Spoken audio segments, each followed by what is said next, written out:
I'm Connor Buchanan, and welcome to Behind the Curtain. This new series from New LJ TV takes American propaganda films from the mid-20th century to give you an inside look into the informational and misinformational climate that our parents, grandparents, and great-grandparents experienced during the height of the Cold War and the Red Scare. Each episode will feature one such film, pulled from our archives and from the public domain, and presented with a new preface and follow-up commentary to put the film into historical context. The seismic shifts in the media landscape that were occurring in the mid-20th century had a profound impact on the way people relate to the world around them and what they believe to be true. The films we're going to be reviewing and analyzing in this series are emblematic of the heavy lifting that cinematography can do in shaping people's worldviews. Everything from the tone of the narrator's voice to the score can be carefully curated in order to present even the grisliest of circumstances as necessary or even beneficial. Few companies were more deft at this type of propaganda crafting than the United Fruit Company. The United Fruit Company, which has since been rebranded as Chiquita Bananas, is known throughout Latin America as El Pulpo, or the Octopus. El Pulpo's tentacles reached into every part of government and business wherever fruit, and especially bananas, could be found, bribing and extorting government officials into compliance and throwing out anyone who refused them. Their reign of terror continues to this day, but was exceptionally brutal in the first half of the 20th century. If you've ever heard a corrupt puppet regime be referred to as a banana republic, you are familiar with United Fruit's work. Tonight's program will be a double feature of two United Fruit Company propaganda films made about 15 years apart. The first you'll see is called The Story of Bananas. This film was made in 1937, shortly after the Roosevelt administration's implementation of the Good Neighbor Policy, a stated policy of non-intervention in and cooperation with Latin America, the only brief period since the creation of the Monroe Doctrine where the United States advocated for such a hands-off approach to our southern neighbors. The second film bears the very subtle title, Why the Kremlin Hates Bananas, and was created by United Fruit Company's top public relations officer, Ed Whitman, in 1953, 1 year before the US-sponsored coup in Guatemala that removed the democratically elected Jacobo Arbenz and installed a US-backed dictatorship. Whitman's wife, Anne, was the personal secretary of President Eisenhower, a marker of how powerful United Fruit was at that time. The film is essentially a justification for the coup that was already in the works by the CIA. These films stand as a testament to the power not just of United Fruit Company at this time, but of corporations within the capitalist system in general. So without any further ado, here's The Story of Bananas by United Fruit Company.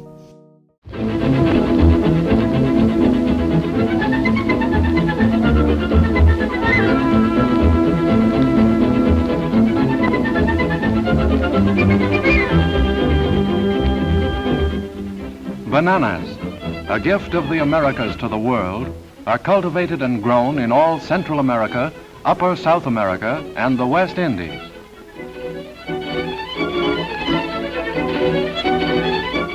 Plantation developments in the tropics recall to us the pioneering spirit of our Old West.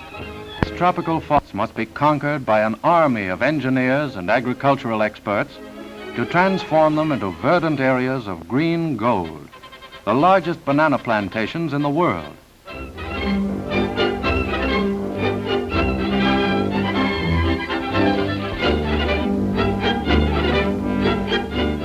Looking for a possible, these experts are making tests of the soil to report the conditions in the desired areas.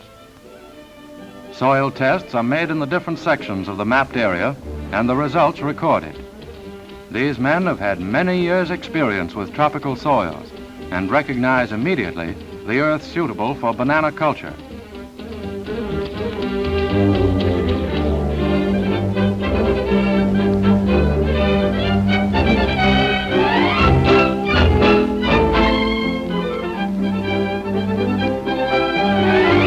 At the district headquarters of the new plantation, draftsmen map out the topography and record the reports of the soil experts. With this razor-sharp blade, the machete, native workers attack the enemy tropical undergrowth to clear the way for planting operations.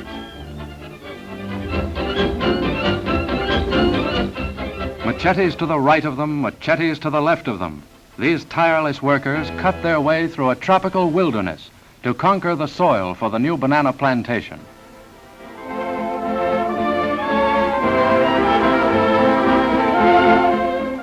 The men cut out the underbrush in this surveyed area in order to make way for the digging of the drainage ditches. Proper drainage is a necessity for good banana culture in this humid country, where the annual rainfall is from 80 to 200 inches.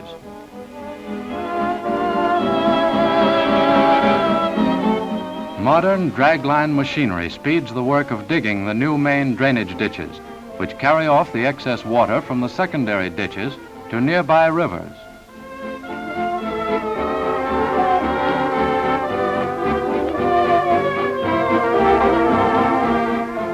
Skilled laborers with an eagle eye for accuracy and good judgment for distance are employed for the lining and staking operation. Each stake is placed 14 feet in each direction, the distance measured by the pole 14 feet in length. Our stake-holding assistant is an apprentice and is starting out young to learn the art of lining and staking.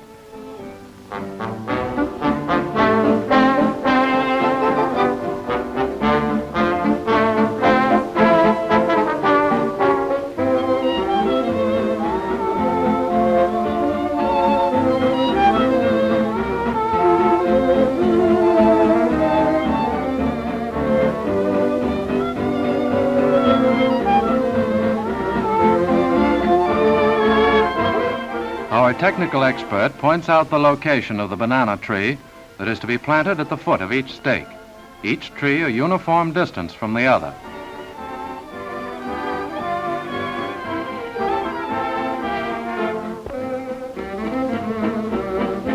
The ever-faithful mule, so indispensable to work in the tropics, shoulders a burden of rootstocks for planting. As the seeds of the banana are rarely developed, planting is done with pieces of rootstocks called rhizomes. After the adult tree bears its fruit, it is chopped down. A short time later, a shoot sprouts from the undersurface of the stem. It grows laterally underground, turns downward, swelling into a bulb where the food is stored. Several shoots appear, and careful selection is made to pick the strongest shoot for the new plant. For new planting, the size of the rhizome varies. Some weigh 20 pounds. Much care is taken to see that each rootstock or rhizome has 2 or more eyes or shoots from which the new plant is to grow.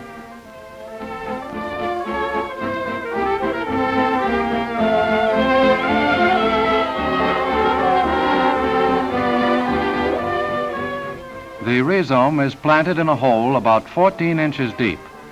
The soft, loamy soil necessary for banana culture is a result of the rotting of tropical vegetation for many years. The once green vegetation of many years ago has provided an ideal soil for the cultivation of the banana.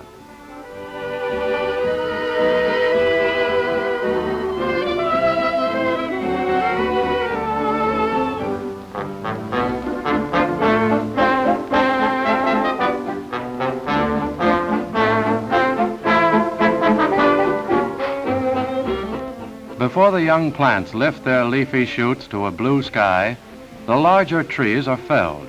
Huge jungle giants fall before the axe of man. Tree cutting is an expensive operation, more so when a strong gust of wind blows this 15-foot diameter tree across the site of the new plantation railroad. The smaller trees are cut by one man working for many hours, but the larger tropical giants resist the sharp axes of 6 men for many days. These kings of the tropical forest will never again reign supreme. In little more than a year, the delicate banana plant will be ready to deliver its first bunch of bananas. Heavy rainfalls make it necessary for each plantation to maintain a system of secondary drainage ditches to carry off water that otherwise might cause serious flood damage. Strong, sturdy levees guard the plantations against flood-level rivers during the rainy season. Throughout the year, special crews are detailed to maintain levees and clear secondary drains of debris.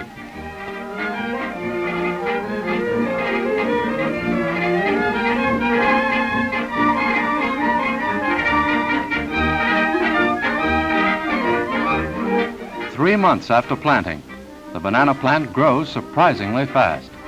Tropical weeds seem to grow equally as fast, and if proper cleaning is not maintained periodically, the growth of the plant will be retarded.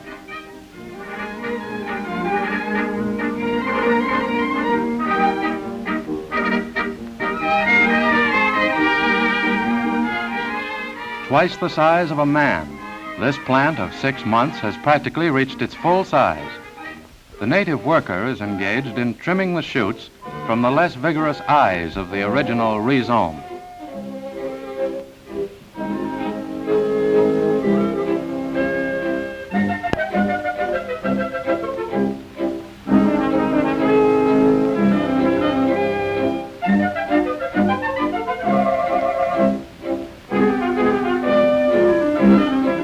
Both of these plants are the same age. Through proper underbrushing, the plant to the left developed normally, whereas tropical weeds retarded the full development of the plant to the right. At 9 months, let us cut the trunk of this plant to see the stem which actually bears the bunch of fruit growing up through the center of the stalk. By cutting away the outer layers, the fruit-bearing stem is readily seen pushing its way up through the center. And here's the stem with its tiny embryo bananas beginning to form.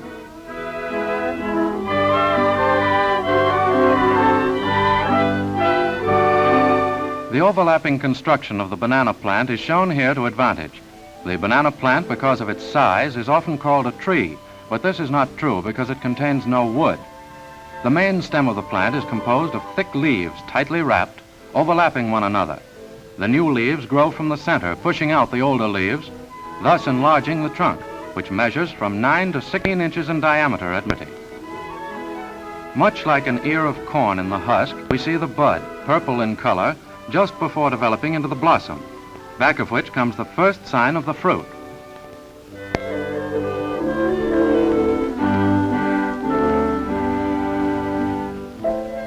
At the age of 12 months, the bananas point outward and upward and remain in that position till they are fully grown. The modern radio plays an important role in this 20th century enterprise, the banana industry. A fleet of almost 100 swift, modern, refrigerated banana ships is directed by radio to supply the everyday demand for bananas in the United States. To deliver 50,000 bunches of bananas in less than 24 hours after receiving cutting orders by radio is just part of a day's work. Headquarters, cutting orders are telephoned to nearby plantations, where they are relayed to the cutting crews. The men ride and walk from their nearby village homes to saddle their mules with soft, matted pads, especially designed to carry bananas.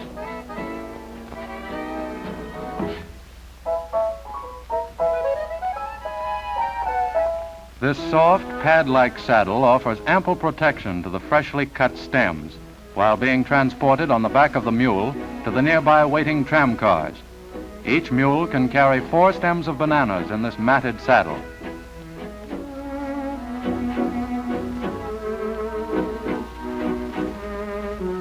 The cutters carry a long pole with a razor-sharp blade on the end, especially designed for banana cutting operations. The mules engaged in the cutting operations realize their importance in transporting with great care the bananas from the plantation area to the tram car loading station.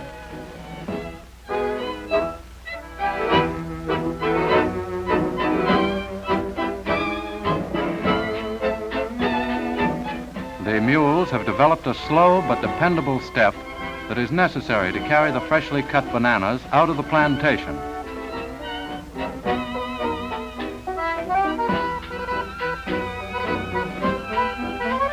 A typical cutting crew consists of a cutter, a backer, and a mule man. Before entering the plantation area, let us meet the cutter and his long cutting pole.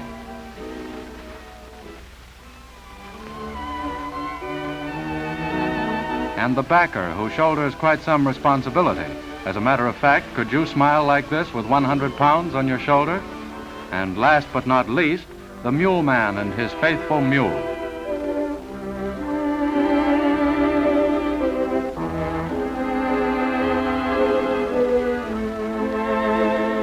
Let us follow the cutting crew into the plantation area, where we find the bananas ready for cutting. The cutter, a man of years of experience, is able to determine by size and color of the bananas those stems which he desires to cut.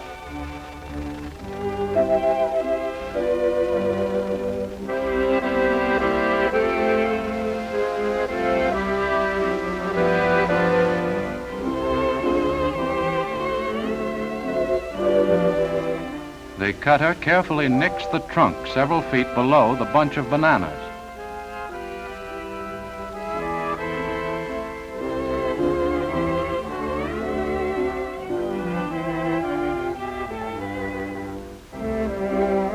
The weight of the bananas causes the tree to break at the point of cutting.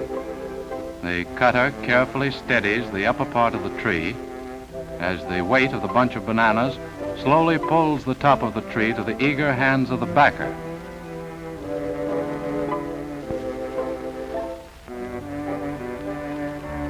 Who receives the bananas on his sturdy shoulder. The cutter then severs the bunch from the tree with a trusty thrust of the machete, while the backer carries his burden of green bananas to the foot of a nearby tree.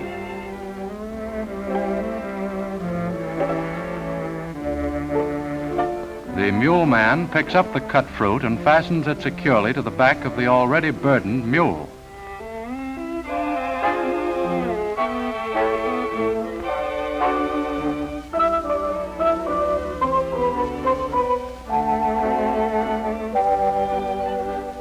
With a full load of 4 stems, the always dependable mule makes his way through the dense plantation area. Emerging from the plantation, the mule man leads his beast of burden to the tram car receiving station, where the freshly cut stems are unloaded.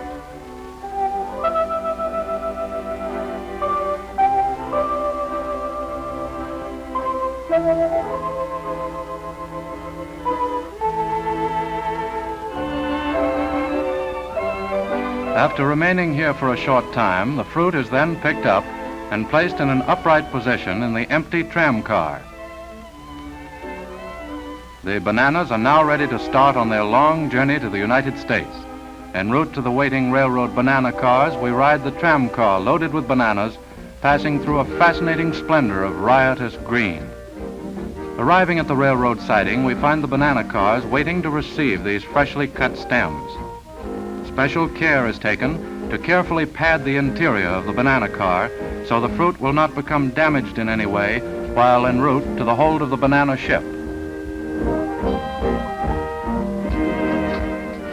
The stem is lifted gently from the tram car, placed on a special pad of soft, dry leaves where rigid inspection takes place before the fruit is placed in the car for shipment. The cars, loaded with thousands of stems of bananas, are made up into trains, some 50 cars long, and the locomotives chug their way through miles of banana plantations on the last lap of the journey.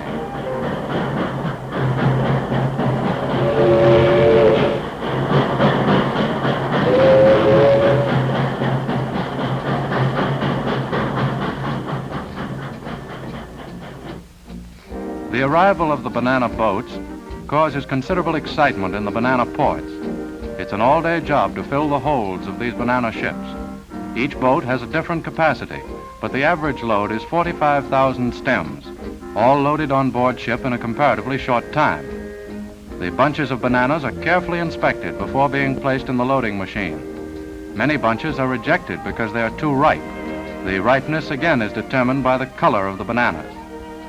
The bananas are transferred from the railroad cars to the soft leather pockets of the loading machine and are lifted gently into the hatch of the ship. Before they reach the lower decks, they are given a final inspection.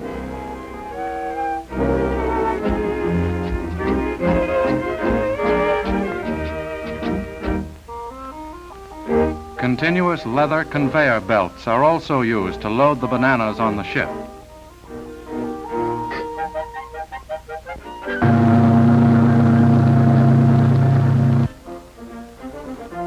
The signal given, our officers start their massive craft, while we watch the swirling waters far below our decks. Our ship well out to sea, the officers of the boat check the thermometers in the refrigeration compartments to make certain that the proper temperature is maintained. Steaming swiftly through the deep blue waters of a tropical climate, our modern liner with its cargo of emerald-tinted fruit arrives at its destination.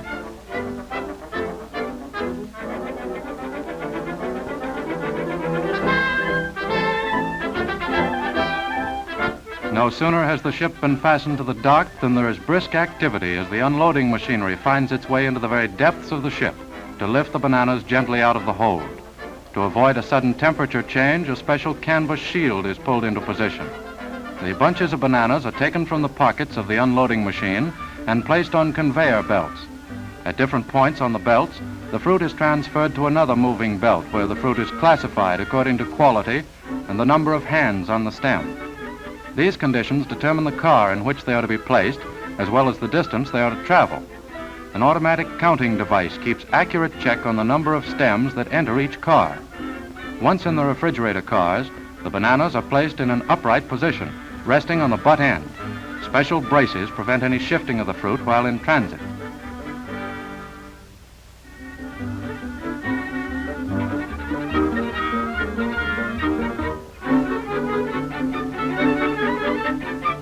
The cars loaded with bananas are taken from the dockside and moved to the main lines where they are dispatched to different sections of the country.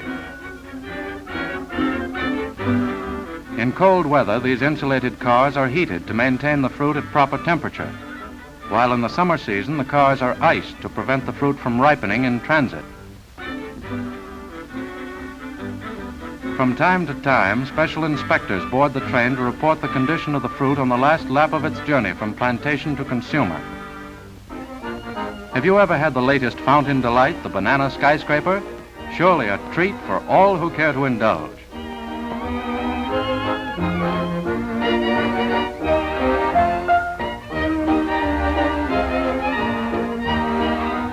New table uses for this delicacy include this delicious dish, the baked banana. Banana nut bread, shortcake, muffins, and popular banana salads offer a wide variety of tempting dishes, while mashed, strained, fully ripe banana pulp is recommended by doctors as one of the first solid foods to be given to baby. This is the story of bananas, one of the great gifts of the Americas to the world.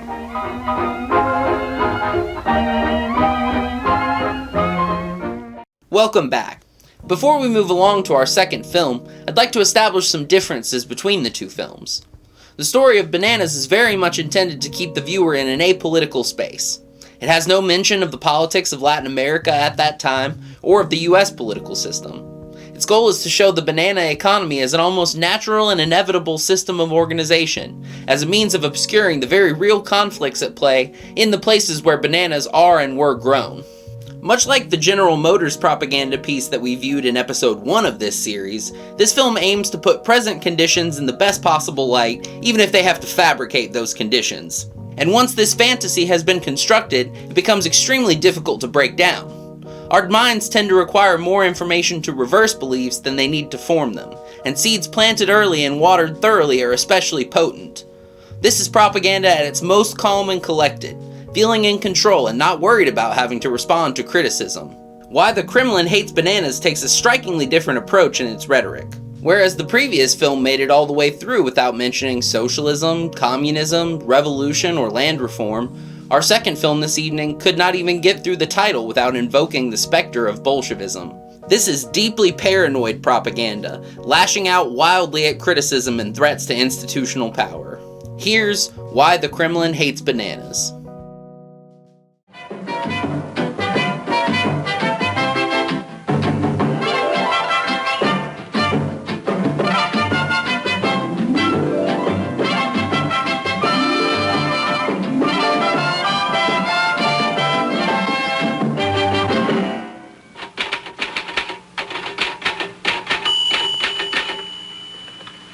I've spent many years as a newsman traveling in Central and Tropical America, and I think I understand something of what this part of the world means to us. But before we show you some of the reasons why the Kremlin must hate bananas, let's glance at a map of Central America, where most of the fruit comes from. Central America is just what its name implies, the heart of the Americas. A few days by ship from the United States, a few hours by plane, or a few minutes by guided missile. And here in the very center of this vast area is one of the vital and strategic waterways of the free world, the Panama Canal. Little wonder, then, that the leaders in the Kremlin are determined to establish a political, if not a military, bridgehead in this area. But the communists are having a difficult time indeed to infiltrate and control any of the republics of Central America. One reason is the church, with its Christian customs and traditions, which continues to be a strong bulwark against the growth of atheistic communism. And these countries have been vigorously expanding their educational systems and providing their young people with better school facilities. Local business leaders are creating new jobs that help raise the standard of living of the people of the tropics. Large amounts of private capital from the United States are being invested to build new industrial and agricultural enterprises which help to strengthen the economy of Central America. And therefore, the agents of international communism have selected the United Fruit Company as a prime target of attack. And here are some of the reasons. In its operations in Guatemala, Honduras, Costa Rica, Panama, Ecuador, and Colombia, United Fruit has put to useful production hundreds of thousands of acres of otherwise unproductive tropical lands. It has created jobs for thousands of workers, providing housing, schools, hospital facilities, and churches.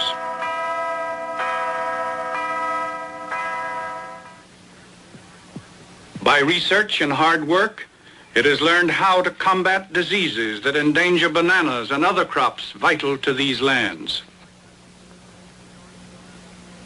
In short, we have skilled management and capital from the north, working with the willing hands and the good earth of the tropics. No wonder then red leaders detest and fear the company that grows, ships, and markets bananas so successfully. And then in the beautiful Zamarana Valley in Honduras, there is a very special reason why they must hate bananas in Moscow. That reason is the Pan American School of Agriculture, which was established in 1943 by the United Fruit Company. Since 1943, United Fruit has appropriated some $6 million for the establishment and continuance of this magnificent educational institution, which is devoted to training young men in the techniques of modern farming and animal husbandry. Each year, 160 young men from Spanish-speaking republics attend this school on 3-year full scholarships. All expenses paid, too. Even laundry is washed and ironed for the boys without charge. Director of the school from its founding in 1943 till his retirement in 1957 was Dr. Wilson E. Popenoe. Dr. Popenoe is a sort of combination, Mr. Chips and Johnny Appleseed of the tropics, a man who has dedicated most of his life to the betterment of Central America. Dr. Pop, as the boys have always called him, based the school's entire program on the principle of learning by doing.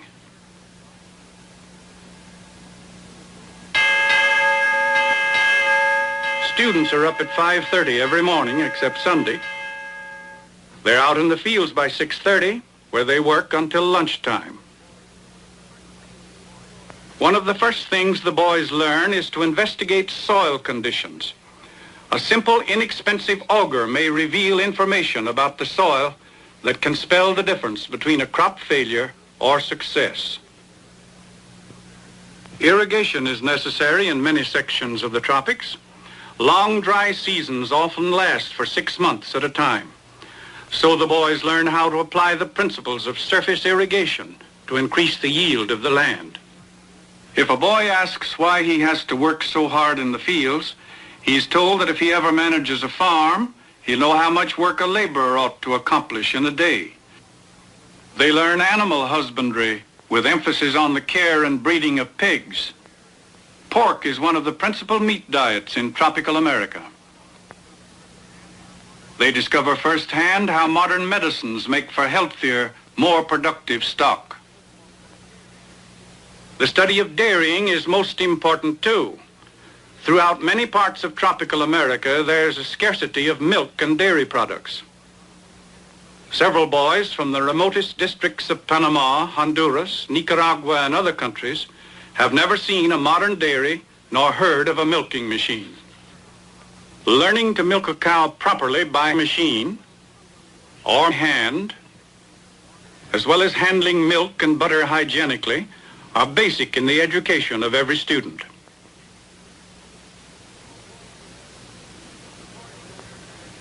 When the boys return to their communities, they will know the value of pasteurized milk for children.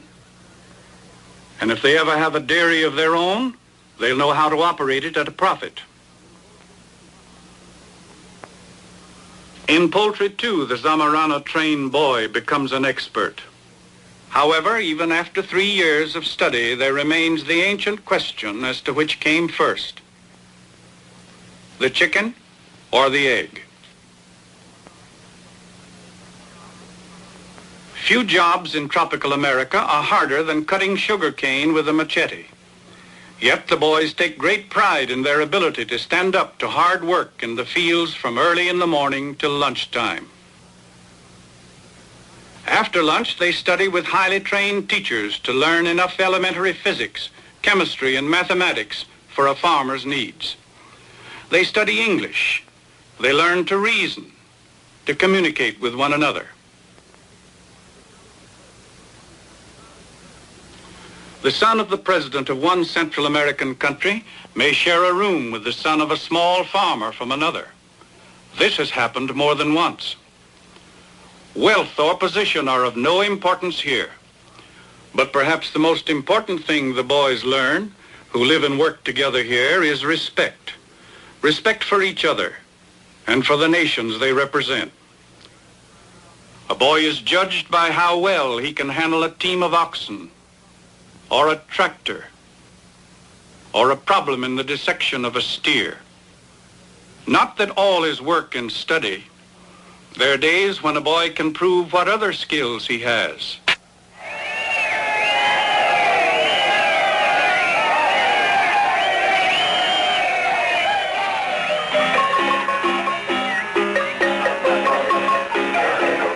And nights around a campfire reflect the good fellowship that exists among boys from a dozen different countries. The friendships built here recognize no national borders. To have finished the 3-year course and to stand and receive a diploma from the hands of a visiting dignitary, that is a moment of true achievement and the beginning of a life of service. Over 500 graduates of the school are in agricultural work. Several work with government experimental stations to develop a breed of beef cattle resistant to tropical diseases. Some are private farmers working their own small farms with notable success. Many are government agricultural agents, teaching their countrymen things they themselves learned at Zamorano. Others teach at governmental agricultural colleges to train still more young men in the skills of tropical agriculture. This, then, is the Pan American School of Agriculture, where young men learn modern farming and animal husbandry and develop the desire to possess and to own their own farm.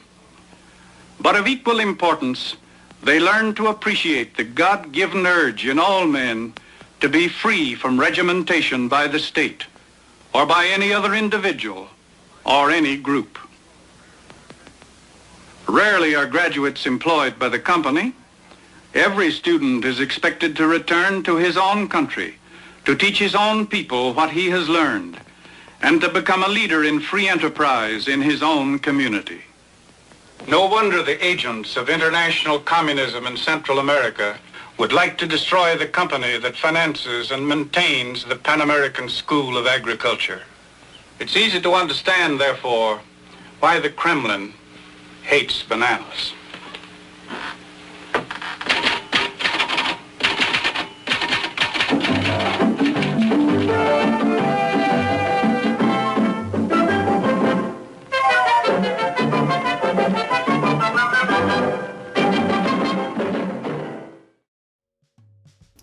Let's begin our review by talking about the story of bananas, and considering what this film wants the viewer to take away from watching it. The mindset this film has towards the banana economy in Central America could be understood through the sociological theory of functionalism. Each piece of the system has its specific role or function necessary to the functionality of the system as a whole. Within this lens, there's no need to question any of the circumstances that led to this system of organization. The land is cleared for banana cultivation. Workers grow and harvest the bananas. They load them onto ships. Workers in American ports unload the bananas to be taken to market, where the consumer buys them and uses them to concoct delicious treats. There is simply no room for conflict or friction within this mindset. The existing system is presented as entirely harmonious and mutually beneficial, and only by criticizing or disrupting this system would conflict be introduced. This stands in stark contrast to Why the Kremlin Hates Bananas, which approaches the conflict between systems head-on, or at least it pretends to. Why the Kremlin Hates Bananas doesn't bother to substantiate anything negative about communism generally, or the specific demands of communists, or anyone critical of the fruit companies who the US and its cronies were calling communists, in Latin America. From a modern viewer's perspective, it feels very jarring in this respect. The film was produced in an atmosphere of paranoid propaganda about communism, and because of this, it expected the viewer to immediately take it as a given that something is communist if they say it is, and that is inherently bad. In doing so, it obscures the entire history of the United Fruit Company and the United States government in Latin America. And while the story of bananas takes a very wide lens, showing the entire banana economy from end to end without really fixating on United Fruit in particular, Why the Kremlin Hates Bananas takes a very myopic view, focused almost entirely on the Zamorano Pan-American School of Agriculture set up by United Fruit Company as its evidence for the fair and beneficial nature of the system at large. This choice says a lot about the kind of pressure that United Fruit was starting to feel by the early 50s compared to in the late 30s. They didn't want to make a wide lens film anymore because it invited more questions than it could answer, opting for a very narrow lens focusing on one of the least nefarious things the company does, though the school is still mostly for the purpose of training plantation managers for United Fruit and other US agribusiness. And neither film really functions as an advertisement. The last couple of minutes of the story of bananas, where they show you some fun recipes of what you can do with bananas, might be designed to draw the viewer in as a consumer. But aside from that, the entirety of the story of bananas is presented in an educational, matter-of-fact way, and the true intent of this framing is to quell criticism of United Fruit's operations in Central America.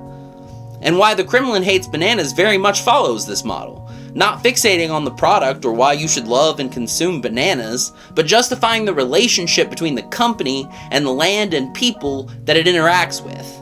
Which should be your first clue that things were not as harmonious as United Fruit would like us to believe. In fact, United Fruit Company's activities in the first half of the 20th century in particular were some of the most disharmonious conditions ever forced on human beings by a corporation. Let's start by talking about the land. The first part of the story of bananas shows how deep rainforest was clear-cut in order to make room for banana plantations. This might be the most poorly aged thing in the film, because modern viewers with full awareness of climate change, deforestation, and the loss of rainforest habitats and species understand what kind of severe detriment these practices have had on our planet. If a similar propaganda piece were made today by Chiquita, they would likely omit this part of the equation entirely, even though they are still actively clear-cutting, knowing that modern viewers would be disgusted watching old-growth rainforest being destroyed in this manner. But let's put our environmentalist viewpoint to one side for a moment and focus on the question of how United Fruit acquired this land in the first place. The film does not address this question, and the viewer is thus expected to take at face value that the land was purchased legally and fairly. This is emphatically not the case, and the omission of this subject entirely is critical to making this piece of propaganda effective. United Fruit acquired land in Central America through terrorism and corruption. They used violence to put in charge governments that they wanted to work with, and those despotic regimes were either bribed or coerced into selling Chiquita huge tracts of land at unfathomably low prices per acre, well outside what market prices were like at the time. For example, during the reign of US-backed dictator Jorge Ubico from 1931 to 44, United Fruit Company took control of 42% of all the land in the nation of Guatemala, building on the massive holdings that they had acquired under the previous Guatemalan dictator, Miguel Estrada Cabrera, between 1898 and 1920. Prior to the imposition of United Fruit in Guatemalan economics and politics, the rural parts of the country were indigenous communal lands. Cabrera and Ubico engaged in a massive campaign of theft, dispossessing the indigenous population of their lands and handing the land over to United Fruit Company. This control over the land gave United a complete monopoly on banana cultivation in the country and made them by far the largest economic power in the country. They were given special status, protecting them from taxes and tariffs. 77% of Guatemalan exports at this time were US-bound shipments of bananas, and nearly 2/3 of all imports were United Fruit's import of infrastructure materials to build roads, railroads, and warehouses. United owned virtually the entire infrastructure of the nation, especially transportation and communications. And they were able to do this only because Cabrera and Ubico were cronies of the United Fruit Company and fully supported by the US government. Such a massive expropriation of land at the expense of the country's population would have never been possible or tolerated under a democratically elected government. This was demonstrated in the years after Ubico was deposed. A 1944 revolution swept Ubico from power and gave way to an era of reform. The focus of many of the attempted reforms was land and agriculture. When given the option to choose their own government, the first thing the people of Guatemala sought was to reclaim their land from the United Fruit Company and to take control of their own resources as a nation, to control their economic destiny. And for this reason, democracy was not allowed to last long in Guatemala. A 1954 CIA-backed coup removed the reformist government of Jacobo Arbenz and installed another US-backed dictatorship, leading to a 30-year-long civil war and a reign of terror by the new government to kill, imprison, and marginalize any parts of the population who had supported the government of Arbenz. Why the Kremlin Hates Bananas states, United Fruit has put to useful production hundreds of thousands of acres of otherwise unproductive tropical lands. What that actually means is that it would otherwise be farmed for subsistence by the indigenous folks that live there, or God forbid, be left alone as rainforest as it should be. But it also is just not true that United were utilizing all the land they owned. Much of the land owned by United Fruit was actually unused, and Arbenz policies around land reform revolve around this fact. Arbenz instituted a policy of repurchasing land owned by United Fruit that was unused in order to turn it over to landless Guatemalan farmers who made up 90% of the country's population, which United Fruit opposed because they had fraudulently been understating the value of their properties in order to minimize their tax bill. Their accumulation of land had two objectives. The obvious reason was getting the land to grow bananas on, but in order to grow those bananas, they needed a labor force. They made one by instituting a system of corporate serfdom.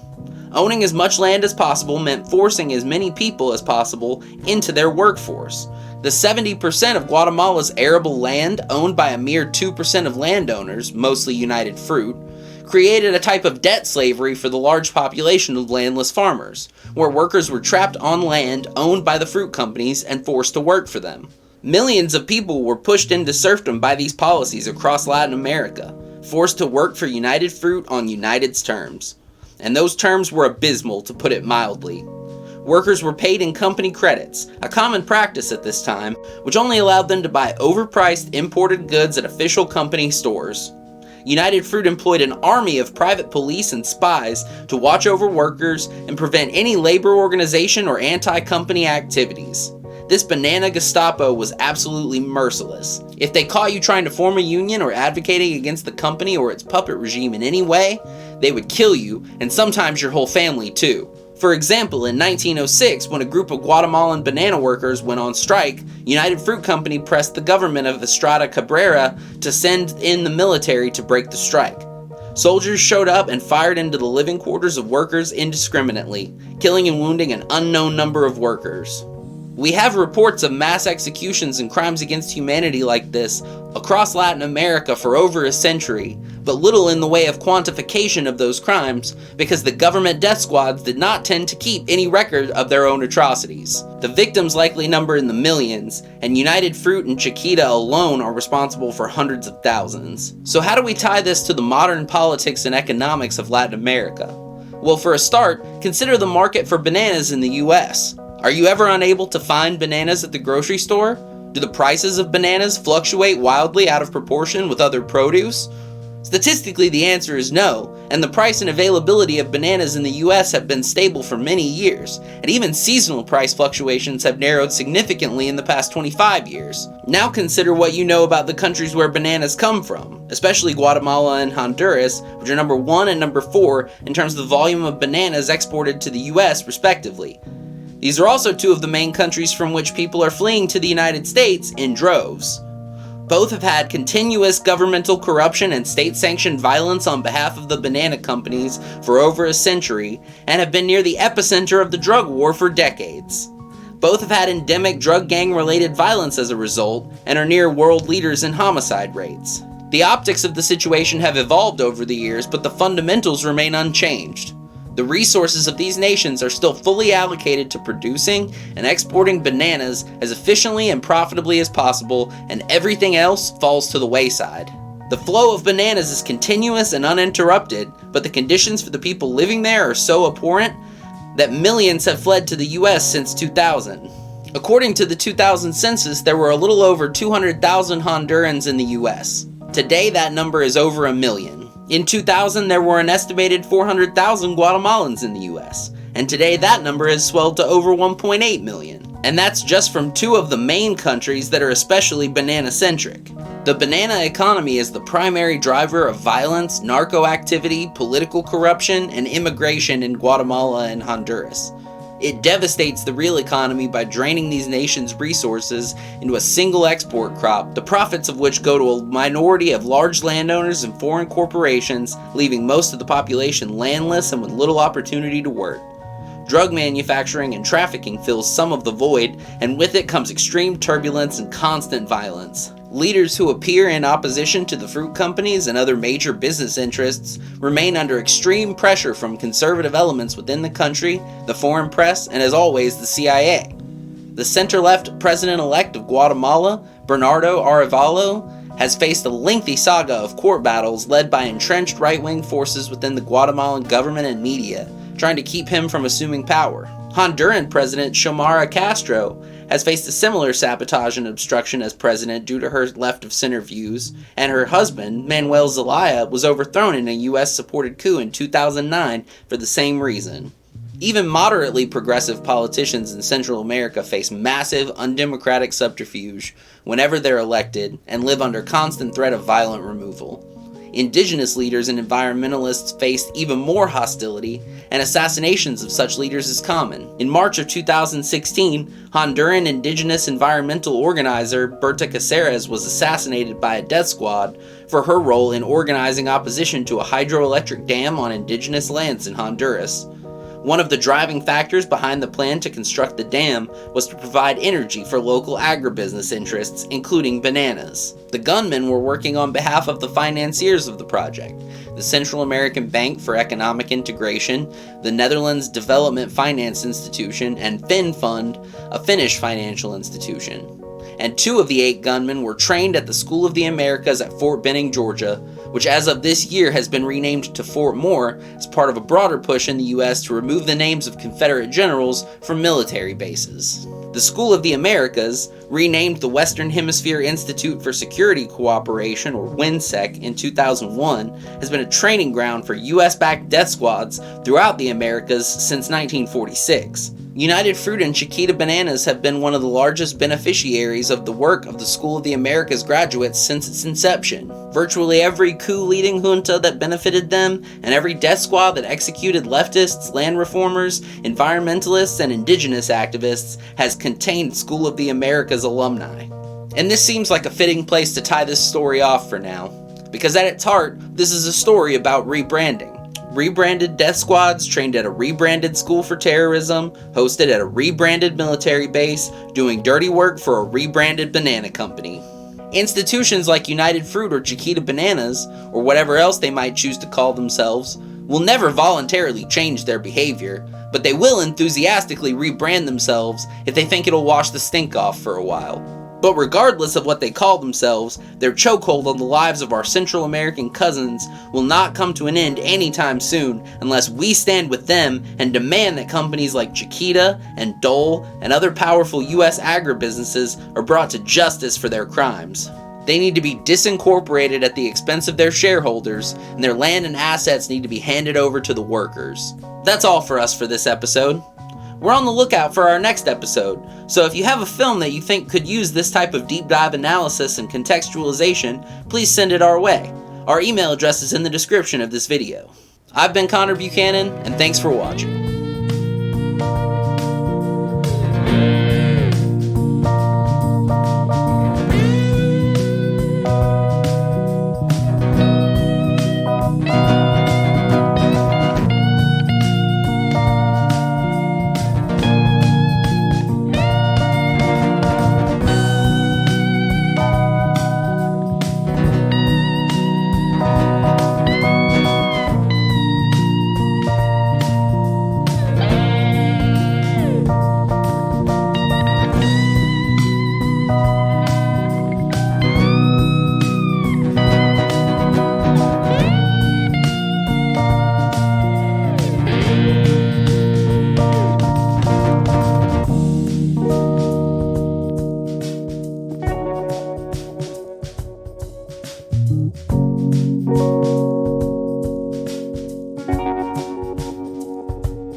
This has been a presentation of New LJ Television. Visit us online at newlj.tv from the library of the LJ Makerspace. Brought to you by New LJ TV, online at newlj.tv.